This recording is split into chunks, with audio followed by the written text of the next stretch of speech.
अब गांधी जी चाहते थे कि देश के नागरिक ग्रामीण स्तर पर स्वावलंबी बने, नौकरी के बल पर नहीं, स्वावलंबन और स्वरोजगार के बल पर बने। नौकरी के कारण बेरोजगारी है। गांधी जी की जो बुनियादी शिक्षा है उसकी बात कर रहे हैं। बुनियादी शिक्षा पर गांधी जी ने बहुत लिखा है। गांधी जी का वाङ्मय मतलब एक पूरी बड़ी अलमारी, 4 खाने वाली नहीं अलमारी, 10 खाने वाली अलमारी, जिसमें वो पूरी आती है। 125 वाङ्मय, 125 खंड का वाङ्मय होगा। शिक्षा तो अंग्रेजों ने भी चलाई, लेकिन अंग्रेजों ने अपने स्वार्थ हित के लिए शिक्षा का स्वरूप बनाया। गांधी जी की शिक्षा का मतलब, बुनियादी शिक्षा का मतलब देश के परंपरागत और सांस्कृतिक ढांचे के अनुसार शिक्षा पद्धति का विकास हो।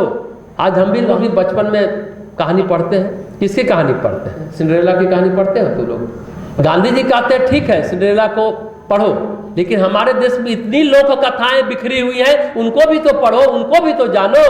बुनियाद का मतलब क्या होता है? नींव। एक ऐसा प्राइमरी एजुकेशन जिसका मौलिक अधिकार हर देशवासियों को, हर एक देशवासियों को।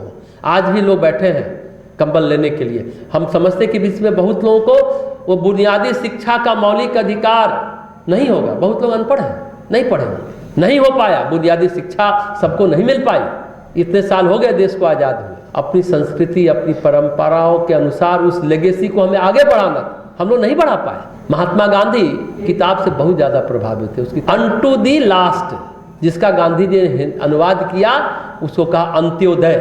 समाज के अंतिम व्यक्ति का उदय कैसे हो।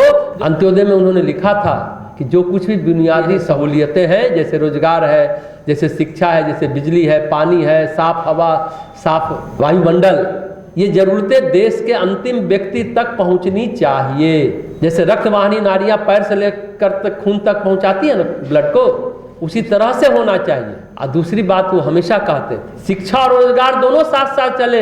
हस्तकला को विकसित करिए, कुछ चीजें जो उपयोगितापूर्ण है उसे सिखाया जाना चाहिए। छोटा पहले हम लोग हस्तकला में कुछ कुछ बनाते, तुम लोग को स्कूल में बनाया जाता, मिट्टी का कुछ कुछ बनाना सिखाया जाता था। अब कॉन्वेंट स्कूल में क्या सिखाया जाता है? बुनियादी जरूरतें सिखाई नहीं जाती। क्या सिखाई जाती है? शौक सिखाए जाते हैं। शौक जैसे म्यूजिक सिखाया जाता है, स्विमिंग सिखाई जाती है, लेकिन जिंदगी से जुड़ी हुई चीजें नहीं सिखाई जाती कॉन्वेंट में। जो बुनियादी चीजें हैं, जरूरतें हैं, जो आदमी को अपने बल पर खड़ा कर सके, वो नहीं सिखाई जाती। परम पूज्य गुरुदेव के बड़े पुत्र प्रोफेसर ओम प्रकाश शर्मा जी थे, प्रोफेसर थे। उन्होंने अपने घर में एक वर्कशॉप बना रखा था। गांधी जी से तो बहुत प्रभावित थे ना।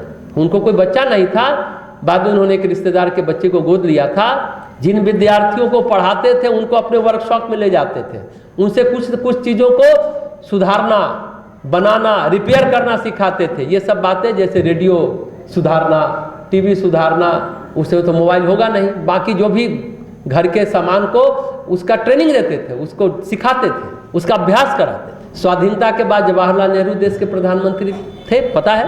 उन्होंने यदि शिक्षा या अंत्योदय के कार्यक्रम को सही तरीके से लागू किया होता तो आज हम लोग इस तरह से बात नहीं करते और भारत में बेरोजगार भी नहीं रहते कि नौकरी नौकरी नौकरी ही नहीं करता। बुनियादी शिक्षा अगर शुरू होती ना उस तर्ज पर, तो आज ऐसा नहीं होता। दरअसल उन्होंने अंत्योदय के कार्यक्रम को सही ढंग से, बुनियादी शिक्षा के कार्यक्रम को सही ढंग से, सही तरीके से लागू नहीं किया। नेहरू जी भारत के शरीर में पश्चिमी आत्मा थी, ऐसा कुछ लोग मानते हैं। कितना सही हम इस पर कुछ कहना नहीं चाहेंगे। इसलिए गांधी जी ने पटेल को पत्र लिख के कहा था, तुम एकमात्र व्यक्ति हो जो नेहरू को नियंत्रित कर सकते हो, तुम्हारा सरकार में रहना बहुत जरूरी है। अंत्योदय को ही बाद में विनोबा जी ने क्या कहा, सर्वोदय नाम से प्रचारित किया।